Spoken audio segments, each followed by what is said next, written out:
So now classes start from that. Today is the class 11, 12 bio. The main point is the sewage treatment. And if you see from that sewage treatment, STPs, sewage treatment plants. Sewage treatment plants, that we are going to jump from the sewage treatment plants. There is a kind of term that is the microbes in the sewage treatments. Microbes in sewage treatments में अभी मैंने आपको इसके पहले बताया कि sewage is the what is sewage? Sewage is the municipal waste. Sewage is the municipal waste containing large amount quantity of the water and also human excreta or we can say animal excreta. तो sewage में क्या होता है? Large quantities of water होता है. We can say large quantities of human excreta होता है. Animal excreta होता है. It also consists of large amount of organic matter. इसमें large amount of organic matter भी होता है. It also consists of large amount of pathogens, microbes. Pathogens microbes होते हैं. तो अगर इस वाटर को मींस म्युनिसिपल वेस्ट को अगर हम डायरेक्टली रिवर में इसको कनेक्ट कर दें तो सारे जितने पॉल्यूटेंट हैं आप देख रहे हैं जो आप देख रहे हैं कि there is a lot of microbes there is a lot of human etcetera ये सब क्या है एक प्रकार का पोल्यूशन पॉल्यूटेंट जो वाटर को पोल्यूटेट करेंगे तो before discharging of that we are treated first in the STPs. We are first treated into the STPs before discharging of that into the river. Before discharging of natural bodies means the river. Before discharging of rivers, river में discharge होने के पहले हम इस जिसमें इतने pollution हो रहे हैं microbes in sewage को हम क्या करेंगे उसको less polluted बनाएंगे एक प्रकार के प्लांट में that is known as STPs. STPs plant में उसको पहले हम भेजेंगे और एसटीपीएस प्लांट क्या करेगा इसको लेस पोल्यूटेंट करेगा लेस इसकी बीओडी की कांटेक्ट जो डाउन करेगा. जब बीओडी का कांटेक्ट डाउन हो जाएगा तो धीरे धीरे ये क्या होगा लेस पोल्यूटेड हो जाएगा. और जब लेस पोल्यूटेड को अगर हम नेचुरल बॉडीज में सेंड करते हैं नेचुरल बॉडीज में भेजते हैं तो हमारा जो नेचुरल बॉडीज है वो रिवर्स जो है या पॉन्ड जो है उसमें पोल्यूशन कम आएगा. तो कुल मिलाकर कहने का मतलब था माइक्रोब्स इन सीवेज ट्रीटमेंट्स में अभी हमने कहा sewage is the municipal waste containing. Sewage में क्या होता है म्युनिसिपल वेस्ट कंटेनिंग होता है जिसमें लार्ज अमाउंट ऑफ वाटर होता ही है साथ ही साथ large amount of human excreta भी होता है. It also having to the large amount of organic matter and also the pathogenic microbes. So before discharging into the natural bodies, that is we can say river, sewage is made. इस sewage को हम बनाते हैं less polluting बनाते हैं. Sewage is treated, इस sewage को हम ट्रीट करते हैं as a kind of plants that is known as the sewage treatment plants. Did you understood or not? Anyone tell me? Yeah. Yes, sir. So repeat again, Achal. Repeat again. What do you mean by the microbes in sewage treatments? कैसे हम अभी तो हम processing नहीं बता रहे हैं. अभी तो केवल हम ये बता रहे हैं कि जो म्युनिसिपल वेस्ट है जिसमें बहुत सारे के पोल्यूशन है उसको हम लेस पोल्यूटेंट बनाने के लिए हम प्लांट में केवल ले जाएंगे क्योंकि मैंने अभी आपको डिफिनेशन दिया कि सीवेज. Yes. हाँ यार tell me. Repeat again. Yes sir बताएं. सर जो म्युनिसिपल वेस्ट वाटर है जिसे हम लोग सीवेज कहते हैं जी सर उसको सबसे पहले हम लोग सर एसटीपीज में ले जाते हैं ट्रीट करने के लिए.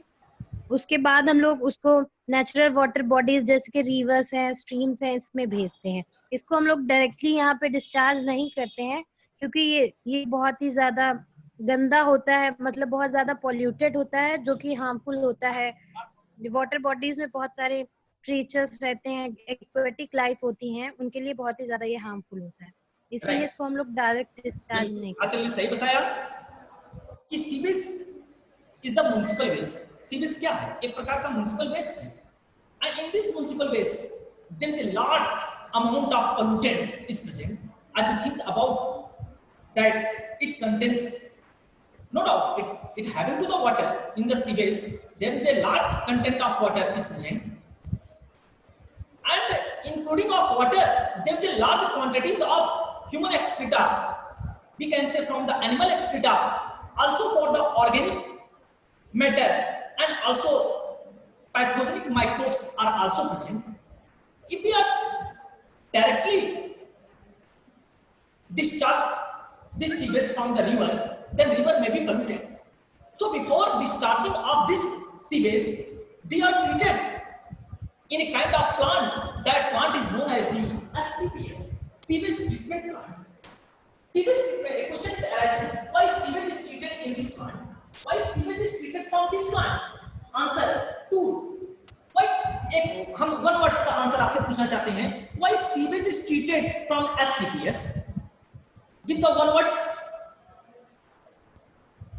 Anyone? Yeah. Vaishali, tell me. Vaishali, sir question एक बार फिर से पूछिए। why sewage is treated into STPs? less polluting would sir उसको लेस पॉल्यूटिंग बनाया रहा है। Right answer, to less polluted, right answer. सभी बच्चों ने बताया फॉर मेकिंग इट, उसको, उसके पोल्यूशन को कम करने के लिए, क्योंकि अभी आप देख रहे हैं कि सीवेज में क्या होता है, sewage is the municipal waste. Sewage क्या है? एक प्रकार का म्युनिसिपल वेस्ट है। म्युनिसिपल वेस्ट का मतलब होता है कि आप समझ रहे हैं, घर के जो वेस्टेज होते हैं वो उस सीवेज में है, उस जगह पे है, उस वाटर कंटेंट में वो है। वाटर कंटेंट तो है ही, वाटर कंटेंट के साथ साथ उसमें कुछ ऐसे पोल्यूटेंट ऑर्गेनिक माइक्रोब्स हैं, और माइक्रोब्स के साथ ऑर्गेनिक मैटर है, साथ ही साथ लार्ज अमाउंट ऑफ एक्सेटा है, ये सब प्रेजेंट है। तो इस सीवेज को अगर हम डायरेक्ट अगर हम रिवर में सेंड करते हैं तो रिवर में भी polluted. So before discharging of natural bodies, this sewage is treated from a type of plant that is known as the STPs. STPs plant, sewage treatment plants में हम इसको पहले भेजते हैं। अब देख रहे थे लगातार, आप देखो कि पोल्यूशन का आंकड़ा बहुत सारा बढ़ता जा रहा था। अब you think about that, Ganga Action Plan and Yamuna Action Plan have been started by the Ministry of Environment and Forest, under which large number of STPs will be established to treat the sewage before discharging into the river to reduce their pollution. Means we can say from the Ganga Action Plan लाया गया। धीरे धीरे पहले क्या होता था, अभी भी गंगा जो रिवर है वो धीरे धीरे उसमें पोल्यूशन बहुत ज्यादा हो रहा था। धीरे धीरे गंगा का जो वाटर था वो बिल्कुल पोल्यूटेड होता जा रहा था। And we are used from the Ganga water from the so many types of places, we can say from the, जब घर में पूजा वगैरह होता है या गंगा के वाटर्स को लोग पीते हैं या गंगा में लोग स्नान करते हैं। लेकिन अगर गंगा का वाटर ही पोल्यूशन हो गया, अगर डायरेक्ट हम सीवेज को गंगा में सेंड कर देंगे, डायरेक्ट सीवेज को, घर के सीवेज को, या एनीवे आप गंगा के वाटर में डाल देते हैं, तो घर के सीवेज में there is a lot of pollution, बहुत पोल्यूशन है उसमें, उसका बीओडी लेवल बहुत हाई है। तो जब गंगा के वाटर में पहुंचेगा तो slowly and slowly a time will come all Ganga's water may be polluted, means the Ganga water BOD is also high, biological oxidation demand high हो जाएगा। So in case of the Ganga, अगर गंगा में कोई स्नान करने जा रहा है तो उसको ऑक्सीजन की डिफिशियंसी होने लगेगी, या गंगा के अंदर कोई अगर एनिमल्स है, एक्वाटिक एनिमल्स हैं, तो वो उनकी ऑक्सीजन डिफिशियंसी होने लगेगी, जिसकी वजह से प्रोबेबिलिटी केस होने लगेगा, क्योंकि इसमें ऑक्सीजन की डिमांड कम हो गई, सॉरी ज्यादा हो गई ऑक्सीजन की डिमांड। तो वही कर रहा है कि गंगा एक्शन प्लान लाया गया कि गंगा रिवर जहां से गुजरती है, जिस स्टेट से जा रही है, वहां पे जगह जगह पे सीवेज ट्रीटमेंट प्लांट बनाया जाए। जो घर का सीवेज है, जो नगर पालिका का सीवेज है, जो सिटी का सीवेज है, उसको डायरेक्ट गंगा में ना जाकर पहले उसको हम एसटीपीएस में ले जाएं और एसटीपीएस से उसको हम लेस पोल्यूटेड करने के बाद तब गंगा में उसको हम डिस्चार्ज करें। तो गंगा एक्शन प्लान लाया गया। जिस तरीके से गंगा में पोल्यूशन हो रहा था उसी तरीके से यमुना एक्शन प्लान भी लाया गया। यमुना में भी ऐसा प्रॉब्लमेटिक स्टेज आया। तो Ganga action plan and Yamuna action plan have been started by the ministry of environment. This act was done by the ministry of environment, क्योंकि this is the play of the environment. ये पूरा खेल environment से related है। अगर water pollution हुआ तो air water pollution हुआ तो इट मींस एनवायरनमेंट पोल्यूशन हुआ। तो this is the role of ministry of environment and also forest, under which large number of STPs will be established। Ganga और यमुना रिवर को लेस पोल्यूटेंट बनाने के लिए जगह जगह के एरिया पे जहां से गंगा जिस स्टेट से गंगा होकर निकलती हैं जहां पे ऐसा, तो वहां पे लार्ज अमाउंट ऑफ STPs लगाया गया और वहां पे ये चीज बताया गया कि डायरेक्ट सीवेज को गंगा में न सेंड करके पहले आप STPs में इसको नगर पालिका का जो भी सीवेज आ रहा है उसको पहले एसटीपीएस में डालना है। एसटीपीएस में डालने के बाद जब वो लेस पोल्यूटेड हो जाएगा, मैक्सिमम पोल्यूशन खत्म हो जाता है, तब उसको आप गंगा में डिस्चार्ज करेंगे so that Ganga is less polluted. तो ministry of forest under which large number of STPs will be established for the treating of sewage before discharging of natural bodies. Natural bodies में डिस्चार्ज करने के पहले उस sewage को पहले less polluted किया गया फॉर द एसटीपीएस। अब एक question is happens here, what is the mechanism of STPs? This is the fundamental data of STPs, but what is the sewage treatment plants? होता क्या है? आजकल सीवेज ट्रीटमेंट प्लांट्स को हम बच्चे लोग भी बनाते हैं या फिर हम उसको स्मॉल पे भी बना सकते हैं, जहां पे अगर आपने देखा होगा कि चिल्ड प्लांट होता है जहां पर मिल्क को चिल्ड किया जाता है, वहां पे भी एसटीपीएस बनाया जाता है। क्योंकि एसटीपीएस का मतलब होता है कि जो वाटर वेस्ट ना होने पाए, जो गंदे पानी निकलते हैं, जो वेस्ट वाटर निकलते हैं मान लीजिए चिल्ड प्लांट से, तो बार बार हम वाटर को नहीं ला सकते हैं, वाटर वेस्ट होगा, तो उस वेस्ट वाटर को हम एसटीपीएस में कन्वर्ट करके फिर एसटीपीएस के थ्रू फिर उसको लेस पोल्यूटेड करके फिर हम चिल्ड प्लांट में भेजते हैं। ये साइकिल चलती रहती है। जहां पे कोई इंडस्ट्री लगी होती है जिसमें वाटर की जरूरत होती है, तो वहां पे एसटीपीएस लगाया जाता है या लगाना चाहिए ताकि वाटर ज्यादा वेस्ट ना होने पाए। उसको अगर हम बार बार इस प्रोसेस से गुजारेंगे, इस प्रोसेस से हम चलेंगे लेकर, तो व्हाट हैपेंस, ये वाटर जो आपका मान लीजिए चिल्ड प्लांट से आ रहा है वाटर, वो वाटर अभी पोल्यूटेड है, उसने चिल्ड किया, चिल्ड करने के बाद आया, अब उसमें बहुत सारा पोल्यूशन आ गया, एसटीपीएस ने उसको हमने सेंड किया, एसटीपीएस ने उसको फिर लेस पोल्यूटेड कर दिया, फिर उसको हमने क्या किया, चिल्ड प्लांट में भेज दिया। ये कंटिन्यू प्रोसेस चलता रहता है जिससे हमको आउटर साइड से वाटर नहीं देना पड़ता है, वाटर की जो क्वांटिटी है वाटर हमको फुलफिल नहीं करना पड़ता बार बार, जिससे हमारा वाटर वेस्ट नहीं होता है।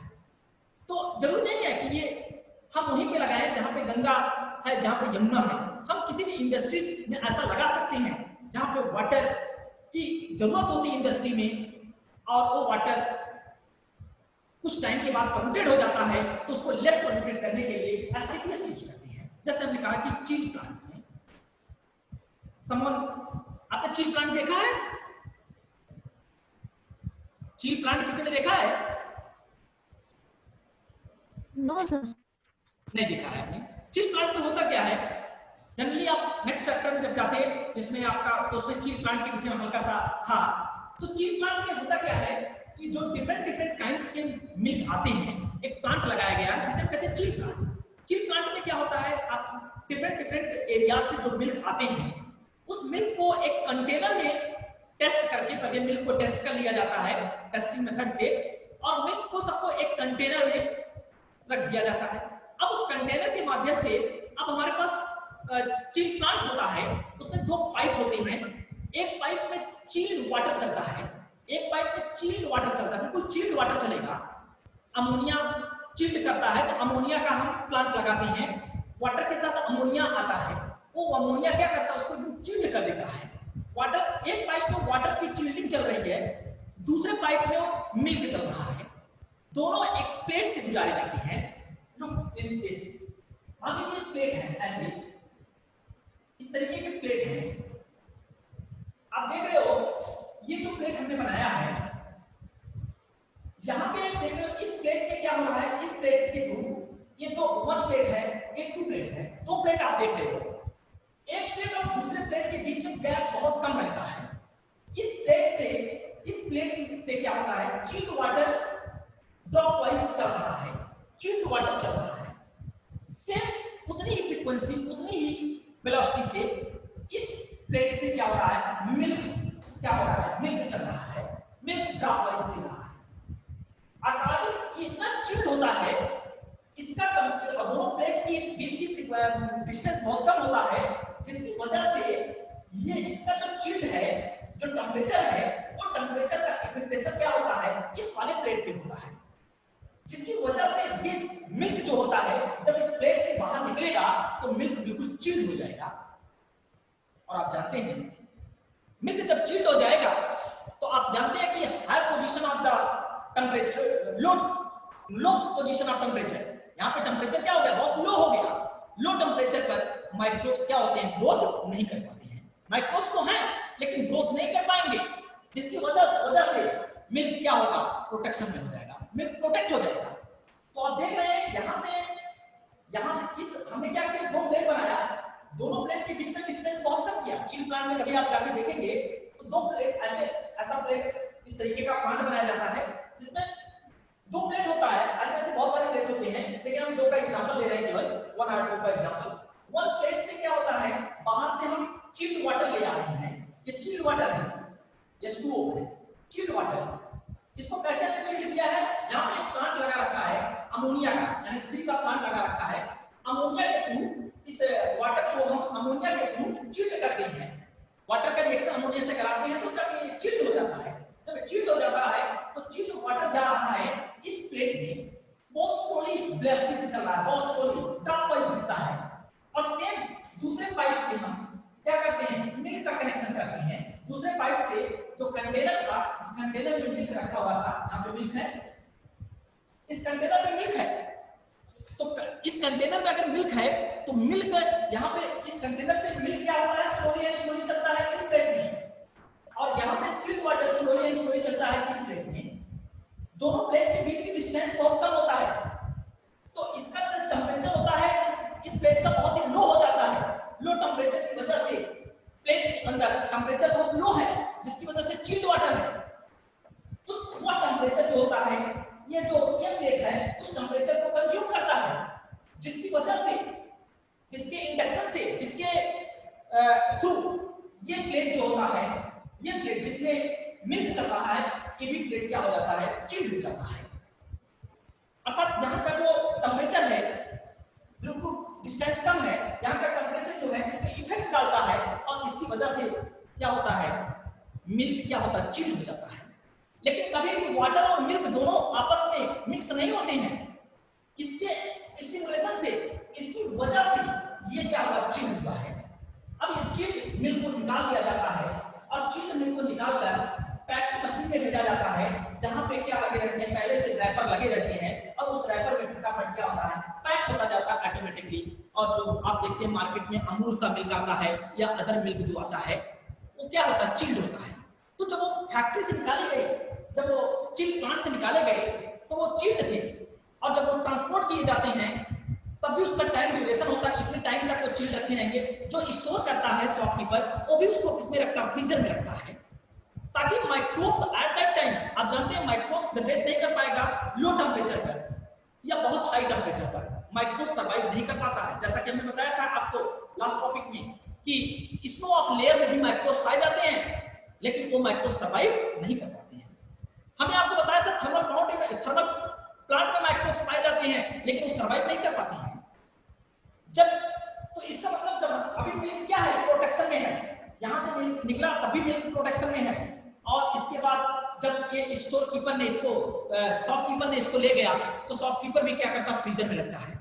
फ्रीजर में रखने के बाद जब हम इसको परचेज करते हैं तो इसका टाइम ड्यूरेशन होता है। अगर ये काफी देर तक अगर ऐसे नॉर्मल टेम्परेचर पे रख देंगे तो मिल्क खराब हो जाएगा, इसके बाद इमीडिएटली हम ले आते हैं घर में, फ्रीजर में डाल देते हैं, या इसको तुरंत हम बॉइलिंग कर देते हैं। बॉइलिंग कर देंगे तभी क्या होगा, टेम्परेचर क्या हो जाएगा हमारा, हाई टेम्परेचर पे भी क्या हो जाएगा, माइक्रोब्स की डेथ हो जाएगी, माइक्रोब्स सर्वाइव नहीं कर पाएगा, तो मिल्क हमारा क्या होगा, खराब नहीं हो पाएगा। Did you understand for the chill plant? Yes sir. Yes, sir. Yes sir. Any questions? कोई क्वेश्चंस आप अराइज करेंगे? कोई बात ना समझ में आई हो चिल प्लांट में? तो हमारे सर डायरेक्ट फ्रीज क्यों नहीं करते हैं? हाँ बेटा, क्या चीज? डायरेक्ट फ्रीज क्यों नहीं करते हैं सर मिल्क को? जैसे फ्रीजर में हम लोग फ्रीज कर देते हैं, डायरेक्ट इसको फ्रीजर में क्यों नहीं डाल देते हैं? Yes sir. एक्चुअली फ्रीजर में इसलिए नहीं डालते हैं डायरेक्ट फ्रीजर में, क्योंकि ये जो चिल प्लांट होता है इसमें अभी हमने तो बताया कि इसके थ्रू हम चिल करते हैं, लेकिन इसके बहुत सारे और भी प्रोसेस हैं। जब मिल्क आता है तो वहाँ पे उसकी टेस्टिंग होती है कि किस अलग अलग कंटेनर में मिल्क आता है, अलग अलग एरिया से आता है, तो उसमें पहले हम टेस्ट करते हैं कि इसमें फैट का कंपोजिशन कितना है, इसमें फैट का कंपोजिशन कितना है, ये मिल्क कहीं ऐसा नहीं है कि इसका टेस्ट या टेक्सचर बदल गया हो। फिर इसके बाद जब हम उसमें डायरेक्ट कंटेनर में करते हैं तो कंटेनर में हम फिल्ट्रेशन लगाते हैं कि मिल्क के साथ अगर वेस्टफुल प्रोडक्ट आ गया हो तो कंटेनर में वो क्या हो, फिल्टर हो जाए कंटेनर में। और लार्ज क्वांटिटीज हम डायरेक्ट, अगर मिल्क को हम डायरेक्ट मिल्क, आप अपने घर के मिल्क को रख सकते हो, घर में जो काऊ का मिल्क होता है उस मिल्क को आप अगर फ्रीजर में डाल दीजिए तो प्रिजर्व रहेगा। लेकिन ये लार्ज अमाउंट के मिल्क चल रहे हैं ना, एक साथ एक चिल प्लांट से पता नहीं कितने पैकेट मिल्क का प्रोडक्शन हो रहा है, तो कंटेनर में आता है। अब उस कंटेनर को इतना बड़ा हमारे पास फ्रीजर कहाँ होगा कि हम उस फ्रीजर में रखेंगे, तो इसलिए हमको इस प्लांट से लेके चलना पड़ता है। Did you understood? Yes sir. Okay, thank you for this class. Now I meet from the second class all the student. हम यहाँ पे चिल प्लांट की बात हमारी क्यों आ गई, यहाँ पे हमको एसटीपीएस पढ़ाना था, बट यहाँ पे चिल प्लांट क्यों आ गया, इसका रीजन आप जानिएगा कि यहाँ पे जो हम वाटर, देखिएगा जो वाटर हम यहाँ से भेज रहे हैं इसको चिल्ड करने के लिए, ये वाटर बाद में क्या होता है, फिर बाहर निकलता, आउट ऑफ निकलता है, लेकिन इतने प्रोसेसिंग से होकर गुजरता है कि वाटर में कुछ ना कुछ पोल्यूशन आ ही जाता है, पाइप से निकलेगा, बार बार रिसाइकलिंग होगा, तो वाटर में कुछ ना कुछ पोल्यूशन आ जाता है। तो इस वाटर को हम बाहर थ्रो नहीं कर देते हैं, इस वाटर को हम ले जाते हैं एसटीपीएस में। एसटीपीएस में ले जाने के बाद इसको हम लेस पोल्यूटेड बनाते हैं और फिर इस वाटर को हम क्या करते हैं, चिल्ड कर फिर चिल प्लांट में ले जाते हैं। इसलिए बार बार हम वाटर को नहीं उसमें करते हैं। Okay, we meet from next topic.